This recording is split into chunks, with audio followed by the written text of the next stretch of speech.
द्वे रूपे वासुदेवस्य व्यक्तं च अव्यक्तमेव च अव्यक्तं निर्गुणं रूपं వ్యక్తమేతచ్చరాచరం. వాసుదేవుడగు భగవంతునకు రెండు రూపములు గలవు. ఒకటి వ్యక్తము, రెండవది అవ్యక్తము.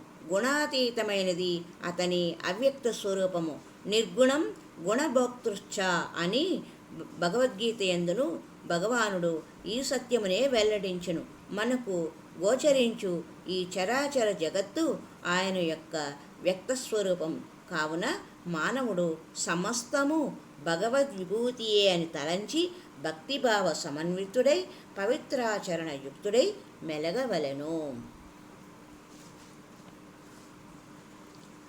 వనేపి దోషాః ప్రభవంతి రాగిణాం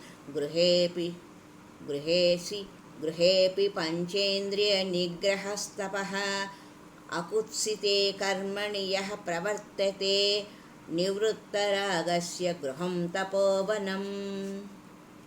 రాగద్వేషములు కలవారు వనమునందుండినను దోషములే కలుగుచుండును.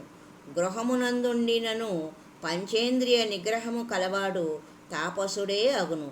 నిందితము కాని కర్మ చేయువాడు ఎచ్చట ఉండినను జ్ఞానియే అగును.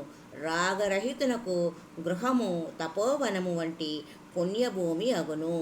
వనేపి దోషాః ప్రభవంతి రాగిణాం గృహేపి పంచేంద్రియ నిగ్రహస్తపః అకుత్సితే కర్మణి యః ప్రవర్తతే నివృత్తరాగస్య గృహం తపోవనం. గుణం పృచ్ఛస్వ మారూపం, శీలం పృచ్ఛస్వ మాకులం, సిద్ధిం పృచ్ఛస్వ మా విద్యాం, భోగం పృచ్ఛస్వ మాధనం. ఎవరికైనా గుణమే ప్రధానము కాని రూపము కాదు కనుక గుణాన్ని గూర్చి అడుగు.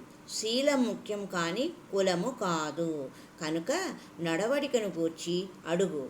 ఫలితం ముఖ్యం కాని చదివిన చదువులు కావు కనుక ఫలితాన్ని గూర్చి అడుగు.